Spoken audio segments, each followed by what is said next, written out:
What is your problem? Urge. Excuse me. Excuse me? What do you mean what's going on, first of all? Did you get hurt? Someone flexed down because there was might be injuries? Are you injured? I'm not injured at the moment. As far as I know, I need to see a doctor if I, to know if I'm injured. Has something happened? Am I allowed to? Can you please keep Am your I under hands up? arrest? You're on camera, by the way. That's great. You're on Am I camera. under arrest? No. I just got Name and badge number, please. We're set out of there. Name and badge number, please. I put more, but not. Name and badge number, please. You'll get that in a second. I have a right to your name and badge number. It's department At the end of my policy. investigation. I will answer my. I will answer your question. We're on our way to Walmart. Okay, we're on our way to Walmart for the disturbance. Yes. Okay. So then someone I'm just aware. said, "Hey, these people might be involved." So I don't know what's going on. I wanted to make sure you're safe. I'm safe. Okay. Name and badge number, please. I'll give that to you. Name and badge number, 90 please. West Olivet. Name and badge number, please, ma'am. You'll get that in a moment. I have a right to it. It's Okay. department policy to identify. Yeah, and I'm not done with my investigation, sir. It doesn't mean you don't have to identify. Yeah. How about you identify you? I'm Officer Rios, 198. I have a First Amendment right to be filming. I have a Fourth Amendment right to be secure in my papers and not to identify so to you don't you. want to give me your information then? Not unless you suspect me of committing a crime, in which case I would like to know what is your. I've given you. I'm 198. What is your Officer Rios? thing? I explained Okay. you got a call What to is- Walmart. But what of gives a you reasonable, disturbance. articulable suspicion of Okay. Can you please keep your hands out of your pocket, Am I sir? detained, ma'am? Keep your hands out Am of I your pocket, detained? sir. Am I detained? Yes, actually you are. Okay. Can I ask what crime? Before we jump into this wild encounter, let me set the stage, because what you're about to watch is a masterclass in how fast a routine police inquiry can escalate when officers meet a citizen who actually knows their rights. Our auditor today isn't combative, but he's not rolling over either. The police received a vague disturbance report from Walmart. No suspect description, no confirmed crime, no victim identifying him. Yet they approach him like he's already guilty. Notice the tone, the posture, and the immediate directives. Instead of gathering facts, the first officer jumps straight to commands, which instantly puts the citizen on defense to IN policing. Tone is everything. And when the first thing out of an officer's mouth is a demand rather than a question, it signals one thing: control over clarity. Why does this matter to you as a viewer? Because thousands of these interactions happen daily, and the average person, without a camera or knowledge of their rights, would fold immediately. But this man doesn't. He stays calm, keeps filming, and demands exactly what the law entitles him to: identification from the officers and reasonable, articulable suspicion from their accusations. Watch closely. This isn't just an argument. It's a clash between assumed authority and constitutional rights. And trust me, the tension only gets... You suspect me of I'm committing? not going to get in this battle. Is a with you, sir. disturbance a Do you need suspicion? any help? Do you need any help? No, I Have you don't. been injured? No, I don't Did need you your just help. leave, Walmart. I don't need to answer your questions. I'm asking you a simple question. Bye.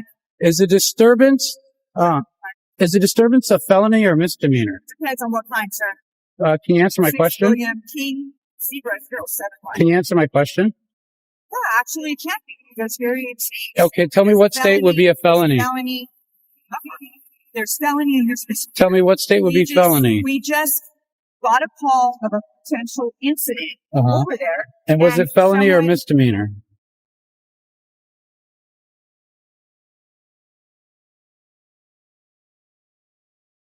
I'm just asking a simple question because you're being very aggressive. You showed up being very, yeah, you did. You told me to sit down. When you showed up, you told me to sit down. Okay. I don't have to sit down just because you told me to. Don't have to sit down. You showed up and just told me to sit down. That's what you said. is fine, Name and badge number, sir. Name and badge number, please. My name is Officer Hernandez. My badge number is 294. Is there anything else I can help you out with? Thank you very much, Cool. sir. Are you the individual that Walmart called about? Is there, first of all, Walmart called Yes. you? What First did of they flag you down for? all, No, they flagged me down and said they were leaving Walmart and whatever altercation had occurred there. So when I asked, Here's where the tone of the encounter starts to take shape.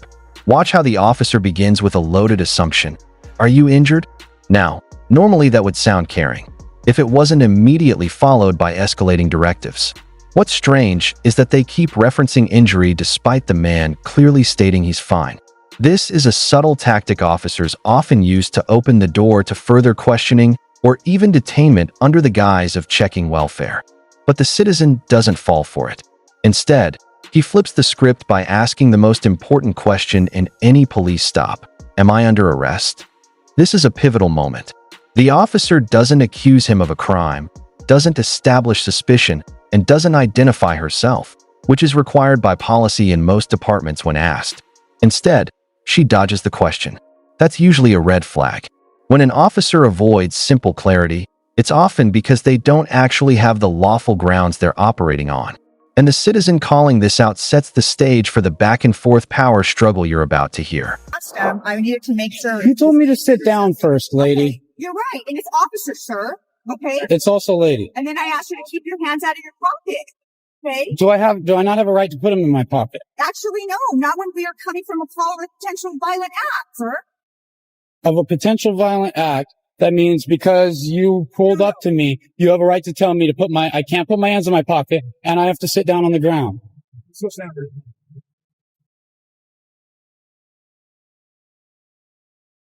So here's the thing: is we got a call to Walmart saying that there was a uncooperative reporting party that said that their hand was cut and was fighting with security. Fighting with security? Verbally fighting or whatever it may be. That's what I'm saying. So did you? Well, is that you? based on the way I was approached, I choose to invoke my Fifth Amendment right to remain silent. Right. Fifth Amendment right to remain silent. I'm a little agitated. She came up to me very aggressively, jumped out very aggressively, almost as if she wanted to come right at me and assault me. And then she tells me to sit down. I'm sorry. Well, I have it on camera, sir. Do you have your ID on you, sir? Do you have a reasonable articulable suspicion of a crime to expect me to identify and violate my... And can you please keep your hands out of your pocket, sir? Okay, how about this? I will take everything out of my pocket so it makes you feel more comfortable. And I'll put it in this other pocket here. So it's not in there. I understand that you have a risk of danger, but I also have rights, ma'am. And I do want to put my hand in my pocket at the moment. Very well, sir. I don't think that's an issue. All I'm asking is the reasonable articulable suspicion of a crime. I already told you that. What crime? I told you. What crime? We told you why we were on our way to the call. I would have been much more cooperative if you weren't very aggressive with me when you pulled up. This moment right here, where she abruptly says, "Yes, actually you are detained," is one of the most important parts of the entire interaction. Up until now, she's been dodging, circling, hinting, and questioning without committing to a legal position. But once she claims he's detained, the law becomes very clear. She must provide reasonable, articulable suspicion of a specific crime. Not a hunch, not a vague report, not a possible disturbance. An actual crime. And she still doesn't name one. Instead, she pivots to what many officers try when cornered: vague terminology. Disturbance. But disturbances alone aren't automatically criminal. They can be civil. They can be misunderstandings. They can be entirely non-criminal interactions. And the citizen knows this, which is why he pushes the question: is a disturbance a felony or misdemeanor? Her inability to answer exposes the weakness of their detention. Remember, once an officer detains you, the Constitution requires they justify it. When they can't, that's when you know you're dealing with authority being used reactively, not lawfully. Did I not pull over? Actually, when I pulled up, I was trying to give the address to the location, sir. I didn't know any of that. All I know is I seen what appeared to be you honking, and I pulled over. Actually, I never honked. Well, I didn't know who honked. I just No pulled one over honked, because I sir. heard honking. Yeah. Yes, someone honked. I have it on. I know what it was. It was the people who honked at me. So regardless, when it started, I was very cooperative. I pulled over. Okay. Yeah. You came up very aggressive to me. Okay. That changes how I feel about the situation now. Now I want to invoke my rights because I feel like you're immediately not on my side. You're immediately not even willing to hear anything I'm saying. I'm just immediately a criminal in your eyes. You pulled up without identifying me at all. Just like, this dude's guilty. I thought I was innocent until proven guilty. All of a sudden, I'm sitting down on the ground with an aggressive officer getting right in my face. I'm an officer. I don't have to identify you right now. It's not department policy to identify when asked. It's department policy to identify after the whole event is over, ma'am, when I'm not filming you with the camera. No, that's not the case. That is not department policy. I'm not going to argue with you. Very If you good at have what more I do in information- this. If you have more information you'd like to share, I'm open to hear it.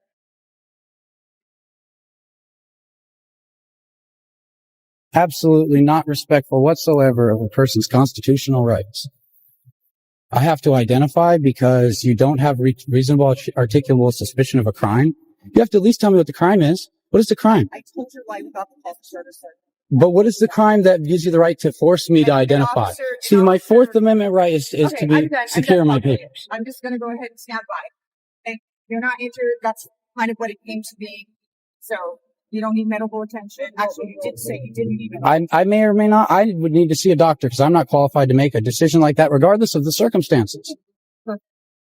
I'm not a doctor. All I know is I've been aggressively spoken to, like right off the bat, without you knowing anything. You just came right at me, Sorry to cut that way.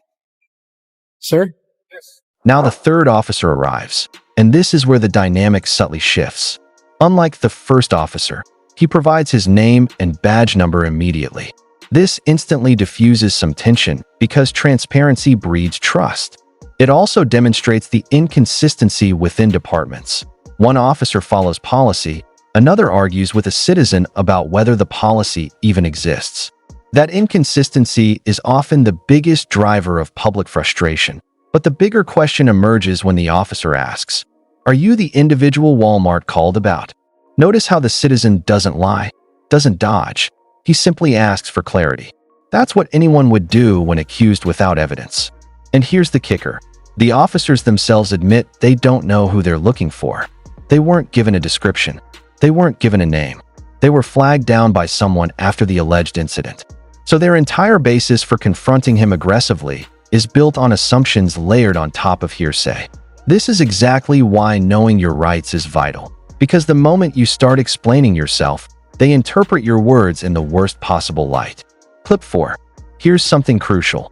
The citizen invokes not just his Fifth Amendment right to remain silent, but also references the Fourth Amendment protecting him from unreasonable searches and seizures. This shows he understands EXA.